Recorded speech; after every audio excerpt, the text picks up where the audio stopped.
and welcome back to Rising. I have the thrill of being joined again at the desk by Shermichael Singleton, who is filling in for Robbie while he's on vacation, traversing the ruins of the Roman Empire. How many times a day do you think of the Roman Empire? I got to tell you, I'm a little jealous of Robbie. I mean, that's a fun trip, Brie. But, Robbie, I'm happy to be sitting in for him.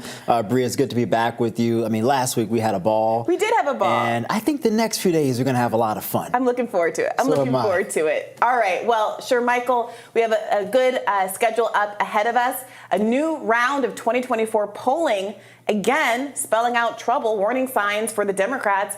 In a 2024 generic matchup, President Biden trails behind former President Donald Trump by a whopping 10 percentage points in a new ABC News Washington Post poll. The Washington Post makes it a point to say that this poll is likely an outlier. Quote, although the sizable margin of Trump's lead in this survey is significantly at odds with other public polls that show the general election contest a virtual dead heat. The difference between this poll and others, as well as the unusual makeup of Trump and Biden's coalitions in this survey, suggests it is probably an outlier. According to Larry Sabato of Sabato's Crystal Ball, however, there's nothing to see here. He says the polling is a ridiculous outlier. I'm not sure if many people agree with Dr. Sabato, but why are voters so dissatisfied with Biden in this survey? The survey points to the growing discontent over the president's handling of the economy and immigration, a rising share of the public saying the United States is doing too much to aid Ukraine in its war with Russia, and broad concerns about his age as he seeks a second term.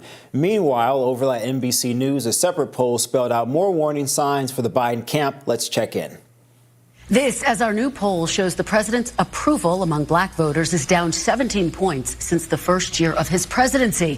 Mr. Biden is also down by double digits among Latinos, voters without a college degree, and independents. And as we mentioned, 59% of Democratic primary voters tell us they want to see a challenger to President Biden. What the polling does appear conclusive on is that voters are over the idea of another Biden-Trump matchup. Survey respondents told NBC they had major concerns over the health and age of the two leading candidates. White House spokesman Ian Sams said on the recent polling rounds. Meanwhile, in other polling news, NBC finds that people oppose House Republicans' impeachment stunt by nearly 20 points, 39% support, 56% oppose, and by 13 points say backing impeachment makes them less likely to support their congressperson. Ooh, okay. Brie, this is a nightmare. This is a nightmare. I wonder what you make of this idea that most people don't want a Biden-Trump matchup. And yet, even though Republicans are having an open primary, unlike Democrats, polls still suggest that in that context, Trump is still pulling ahead. You guys have an option. Why is nobody picking an option other than Donald Trump? I mean, because I think most have recognized and have found it to be conclusive that Trump is nearly impossible to beat in the Republican primary. I mean, Trump is arguably, with his 37%, you add some who are sort of in the middle, if you will, that gives the guy close to 60%. If every single Republican dropped out of the race, Donald Trump would still be ahead if he only had one matchup by at least 15 percentage points. I find that to be uncoverable. Yeah, I mean, it's unrecoverable, I should say. A little bit of a circular logic. I mean, is it just a candidate choice issue at the end of the day that the presumed front runner against Donald Trump, Ron DeSantis, hasn't been able to tap into something real, that the predictions that when he became more prominent on the public stage and people actually heard the words coming out of his mouth and his voice, he just wasn't that likable. He didn't seem to have that energy. He didn't inspire confidence in the same way Donald Trump had. I think Governor DeSantis should have waited until 2028. That was always my position. I think that most Republican voters want to give Donald Trump a second chance. Regardless of what your views may be on the 2020 election results, many people think that he should have been reelected. Many Republicans don't think the election was fair. I'm not saying I believe that. That's what many voters believe. And so with that in mind, they want him to return to the White House. And I think, Brie, a lot of Americans probably, I would argue, want to see Trump return, at least from an economic perspective. Maybe they dislike the tweets, they dislike the rash behavior, the unpredictability. But I think there's buyer's remorse with Joe Biden. Joe Biden was supposed to merely be a placeover, in part because of the COVID pandemic. A lot of things went wrong with the economy. I understand why people wanted someone else. But Biden went in and he's tried, in my opinion, to have a very progressive agenda. I think most Americans are center-leaning. He selected a vice president that is highly unpopular, did not win a single contest during the primary, didn't even have substantial support among black voters. Yet the guise was that we're choosing her because we need black voters. I don't know how that makes any logical sense. And so I think when you break all of those layers down, people are saying, you know, you were merely to be a placeholder for 4 years. That's it. You went too far. We want somebody else. And that somebody else happens to be Donald Trump. I mean, I think all of that is true, except for the polls suggest that people don't want a Biden-Trump matchup. It's not just about Joe Biden. But when you asked him about Trump, Trump is doing better than Biden. Well, I think that Trump has more enthusiasm among his base than Biden does. But this poll I'm looking at from Axios, 88% of Democrats say they definitely probably will vote for Biden if he's the nominee. So I do think Democrats, and I don't think this is a positive attribute. I think it's part of why we never get, or the Democrats never get good candidates. But they are very vote blue no matter who. At the end of the day, no matter how distasteful it is, they'll pull the lever for Biden. And Biden, for all of his faults, most of the reason why Democrats don't want him to be the candidate, it's not really substantive. It's largely because he's old. Donald Trump has some cohort, some meaningful cohort of the Republican Party who's over the indictments, over the messiness, the personal scandals, the have a discussion with your kids about the porn star, all that stuff. It's just people are over having to deal with it. And so he has, I think, a much fierier base, but also this hunk of disaffected people as well. I want to talk about some of the discrete populations that Biden is struggling with for a second. He's down double digits with both Latino and black voters and independents. All cohorts and young voters. We talked about this a few weeks ago, that there was a poll that nobody really discussed that showed that Marianne Williamson is barely behind Biden with young voters. I mean, they're neck and neck in the 30s, if I recall correctly. So, you know, to what do you attribute that, and do you think there's any recovering from that? I mean, I think when Trump ran in 2020, I believe he received around 37% of the Latino vote.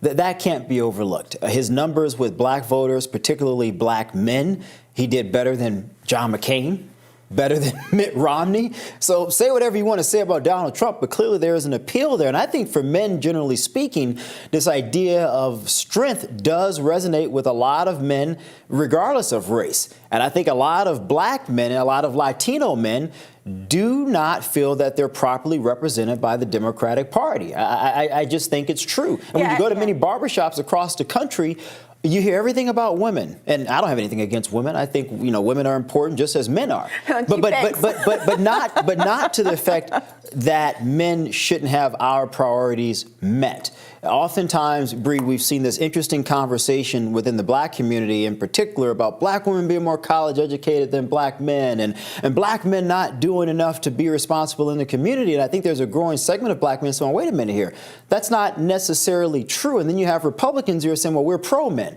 and we're going to stand up for masculine values and masculinity. That resonates not only with me as a college-educated man who happens to be black, but I think it resonates with a lot of men, white, black, Latino, Asian, who are college-educated and who aren't college-educated. So I think that I wouldn't necessarily agree with that. I think that obviously you're right about the polls and Trump having more appeal than other Republicans with black male voters in particular. It is worth knowing that is still a very small number. I think it's like in the low teens of black men that voted for Donald Trump, with 80+% still voting for the Democratic Party. But I do think that what Trump accurately tapped into was a resentment that black voters have with the Democratic Party. Because I do agree with the piece that you said about the Democratic Party ignoring the needs and interests of black people, and specifically black men. I do think that there is a way that the rhetoric has largely centered around issues like maternal health rate. I think that black women have been really core to a lot of the organizing efforts, and there has been historically an erasure of black women from civil rights efforts and the like. And so there has been perhaps an overcorrection. So? Yeah. I don't, as a black man, I don't see that. I think everything has been about and centered around black women. I'm saying historically. So in the 1960s and 70s, but what about now, though? Well, that's what I'm describing, is that now there's been an overcorrection by black women who felt dismissed about them in the 1960s and 70s. So and that has resulted in some black men, and I've had many conversations with black men casually in the world where they feel this resentment about being ignored. And when Joe Biden says things like, I'm not going to give you a black agenda, you simply ain't black. He said this to Charlemagne the God's face. If you don't vote for me, who are then you? that resentment has to go somewhere. And then Donald Trump heard what was going on and said out loud, what has the Democratic Party done for you lately? He Janet Jacksoned it, and he was right. He was right. I mean, if you go to any major black urban city across the country, crime is rampant. You look at economics, the jobs are really not, frankly, there. The infrastructure is terrible, and most of these cities have been led by Democrats for decades.